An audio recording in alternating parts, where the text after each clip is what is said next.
What would you do if you caught your wife with another man? Oof. Yeah, that's a heavy question to start with. It really is. It stops you cold, doesn't it? Yeah. It's the kind of thing you hope, never even comes close to reality. Absolutely. Pure nightmare fuel for most people in a committed relationship. But for the man in this story we're diving into today, it wasn't some abstract what if. It just crashed into his life on a Tuesday. Started like any other day. Just normal. Routine. Exactly. He was heading home, day winding down, expecting, well, nothing out of the ordinary. Emily, his wife, she should have been at work. He should have been too. The usual rhythm of life. Right. Just a normal afternoon Yeah. that was about to completely shatter. And it often starts with something small, doesn't it? Something just slightly off that disrupts that expected reality. That's precisely it. It's like you said, that fault line appearing under something you thought was solid rock. Yeah, that first crack. So he turns into his driveway and bam, first jolt. There's a car there he doesn't recognize. Instantly wrong. Instantly. He said later, that unfamiliar car immediately threw me off. Just that gut feeling. Because it violates the script, right? The mental map of how things should be. Totally, because he thought nobody should be home right now. Emily should be at work, and so should I. That's the baseline. The established pattern. And this car, Yeah. it's just wrong. A flashing warning sign that something's up. And the mind immediately starts trying to figure it out, doesn't it? Trying to slot this anomaly into some kind of logical box. Oh yeah, he definitely tried. Maybe a neighbor, maybe someone lost. Trying to find a reason. Any reason other than the one you secretly fear? But then he walks around the house, and there's another piece that just doesn't fit. He sees Emily's car through the garage window. Okay, so she is home. She is home. And he remembers thinking, through the garage window, I spotted Emily's car. Weird, because again, she shouldn't be. So the initial confusion is now morphing into something else. Anxiety, dread. Definitely. The anxiety was ramping up. That cold feeling starts creeping in. He recalled, now I was starting to get really nervous, trying not to jump to conclusions. That internal battle, trying to stay rational when your instincts are screaming. You can just feel him trying to hold on to normalcy. Yeah. But everything is pointing the other way. It's like trying to hold back a wave with your hands. The inconsistencies just keep piling up. So he goes inside, still, clinging to that tiny sliver of hope. Maybe there's an innocent explanation. Please let there be an innocent explanation. But then, the living room, clothes, scattered everywhere. Oh, boy. His thought. Clothes were scattered across the living room floor. Great.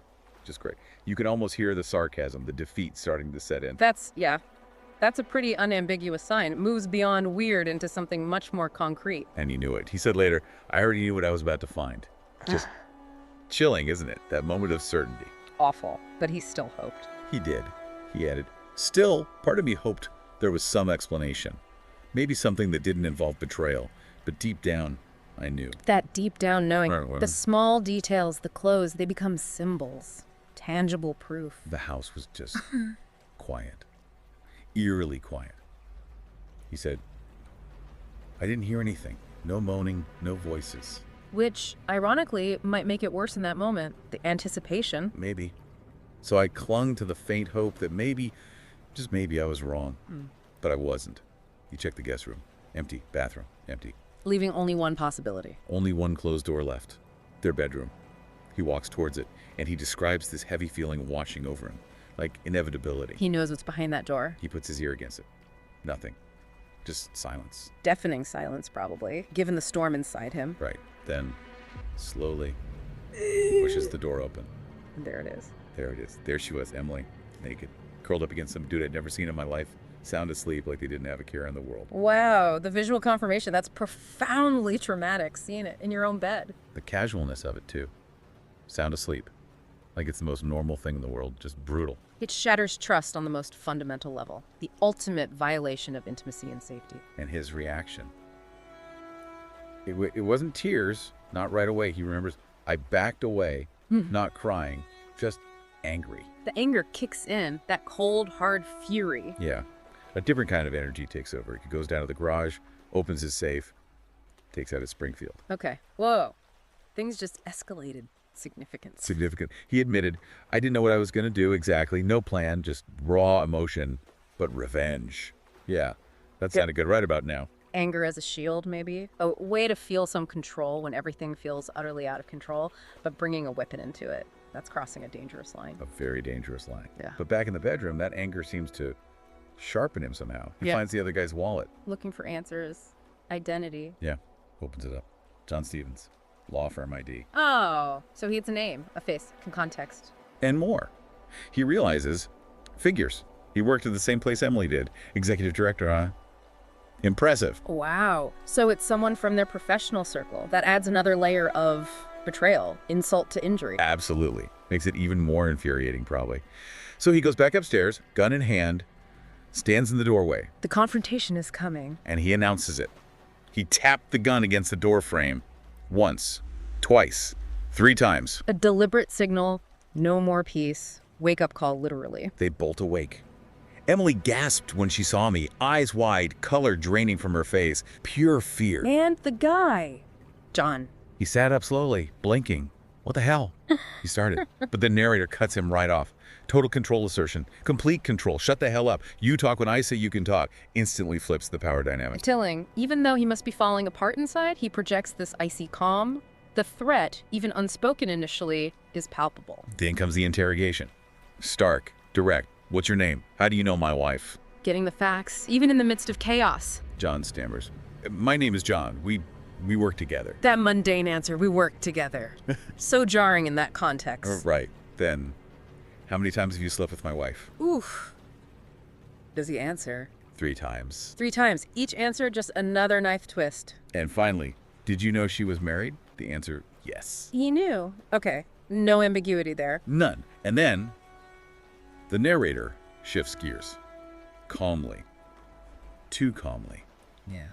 Now listen, John, I said calmly. Some guys are into humiliation. I'm not one of them. Oh no. Where you're- is this going? You crossed a line. You slept with my wife. So here's what's going to happen.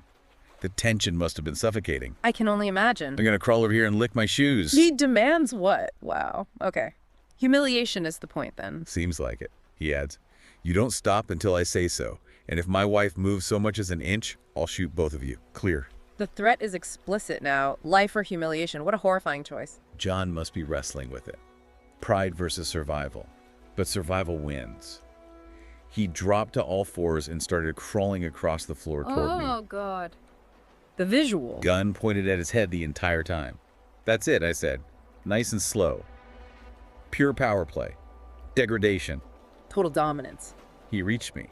And then, right there on our bedroom floor, he started licking my shoes. Over. And over. This is intense, a really dark turn. And then, maybe the coldest part, I pulled out my phone and recorded every second of it. Recorded it. Why? For leverage. Just proof or to prolong the humiliation. Maybe all of the above. It's calculated. It ensures this moment isn't just felt, it's captured. It has future implications. Definitely. That act of recording, it changes things, adds another layer of control. He lets it go on for a bit, then decides it's enough, stops John, and then... It's not over. Nope, he cracked him over the head with a gun. Not hard enough to kill him, but just enough to knock him out. Knocks him unconscious. Okay, so John's neutralized for now. Now, Emily. Now Emily. He turns to her. The anger's still there. So, what the hell was that? He demands. And she finally breaks. Completely. She started crying.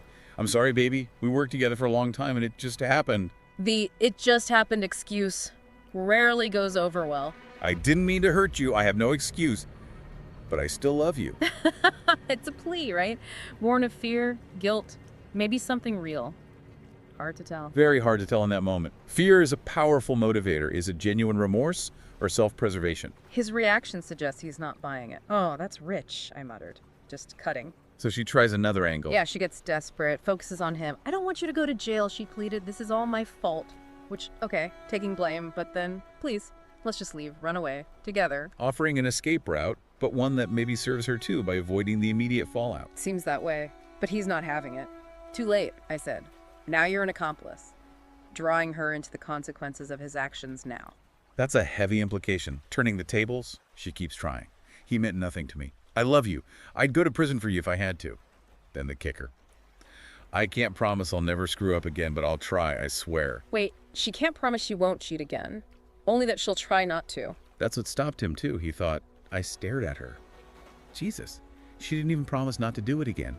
that lack of absolute commitment. That's astonishing, honestly, given the circumstances. It really highlights maybe a fundamental lack of understanding of the damage caused, or maybe just brutal honesty born of desperation. Hard to say.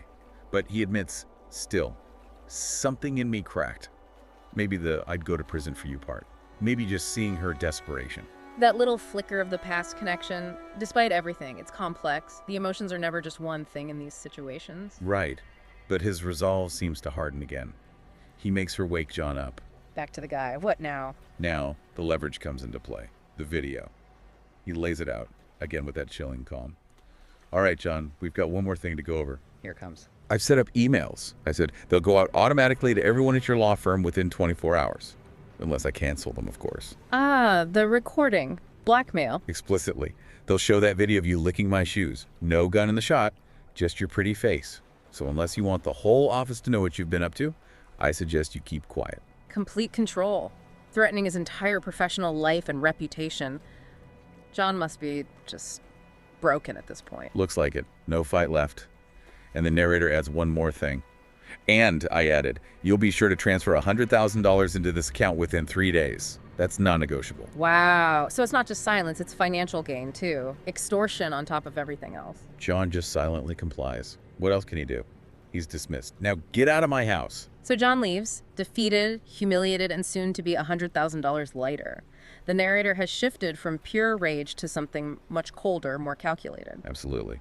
With John gone, Emily begs again. Please, don't make me leave you. Does he soften at all? No. His response is flat. Final. You're leaving with me, I said. You don't get a choice. Taking away her agency completely now. Completely. He's already moving on. Calls a real estate agent. Tells him sell the house. Fast. I don't care about the price, I said. Just get it done. Severing ties? Wiping the slate clean? We're trying to. Trying to. He turns back to Emily. Pack your stuff. We're out of here today. I'm done with this town. Making her come along. So it's not just leaving the past behind, it's dragging a piece of it, a very broken piece, with him. Exactly. And so they leave. House sells. Money comes through. Where do they go? South America seemed like a good option. Somewhere warm, somewhere far away. A geographical cure.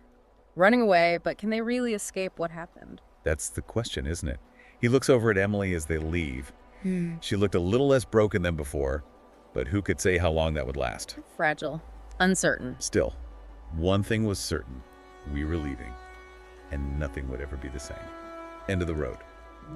Or just the start of a new, very different, very damaged one. It's a profound disruption. They've left the physical place, but the emotional fallout, that travels with them, irreversibly changed. Let's talk about these characters for a minute. The narrator. I mean, he starts as just a regular guy, right? Yeah. Twisting husband. Completely relatable, probably, to many listeners, until that moment of discovery. Which just shatters everything. His sense of self-control, reality. And that betrayal fuels this intense anger. A desire for revenge, definitely. But it's interesting how it evolves, isn't it? From raw, maybe impulsive anger with the gun To something much more calculated. The humiliation, the recording, the extortion. It's cold. It is. And yet you see that flicker, that moment where something cracked when Emily makes her plea. It's not pure monster. There's damage there. Hurt. Deep damage. And he ends up making these huge, life-altering choices, leaving everything. But the future, totally uncertain. Still carrying all that emotional baggage. Irreversibly altered by the choices made in that crucible of intense emotion. And Emily. She's the one who commits the initial betrayal, seemingly without grasping the potential earthquake it could cause. Her reaction when caught seems driven primarily by fear and guilt, maybe. Her apologies, her promises, they feel a bit self-serving, especially that "I'll try not to screw up again" line. Yeah, that line really lands strangely. It suggests she doesn't fully get the depth of the wound she inflicted. Or maybe she does, and she's just incapable of promising more. Either way, by the end, she's lost her agency. Forced to go along, her own future completely dependent on the man she betrayed. Her choices led to the complete destruction of her life as she knew it. And finally, John, the catalyst. Right. The other man. Portrayed as opportunistic, willing to cross that line with a married colleague. And his punishment is, well, extreme. Total humiliation, stripping away his dignity, followed by extortion. His compliance at the end really shows how effective the narrator's threats were. The cost of his actions engaging in that affair turns out to be incredibly high, personally and professionally. All three are just caught in the fallout of these choices. It really shows how one act can just ripple outwards and change everything forever. A powerful, if deeply unsettling, illustration of cause and consequence in human relationships. Okay, so that brings us to you, our listeners. We're really curious about your take on this intense story. We got a few questions for you to think about. Yeah, these situations always raise complex moral and emotional questions. First one, do you think the narrator's actions, the humiliation, the extortion, taking the gun out, were justified given what he discovered? Or maybe understandable, but not justified? Where, if anywhere, did he cross the line for you? That's a tough one. Where does profound hurt potentially excuse or explain extreme reaction? Second question, thinking about Emily and the narrator leading together, can they ever really rebuild anything? What would even need to happen for forgiveness if that's even on the table to occur after all this? Is trust repairable after such a fundamental breach, compounded by the subsequent events? What does rebuilding even look like? And third, put yourself in the narrator's shoes for a moment. That initial discovery, do you think you would have acted differently? What factors, anger, fear, a desire for justice, something else do you think would drive your decisions in that moment? It's easy to judge from the outside, but how do we truly know how we'd react when faced with such raw, devastating emotion? These are definitely questions to chew on. No easy answers, like you said. Thinking about them might tell you something about your own values. Exactly. Exploring these extreme scenarios can be quite revealing. If this story moved you or made you think, don't forget to like and subscribe on YouTube.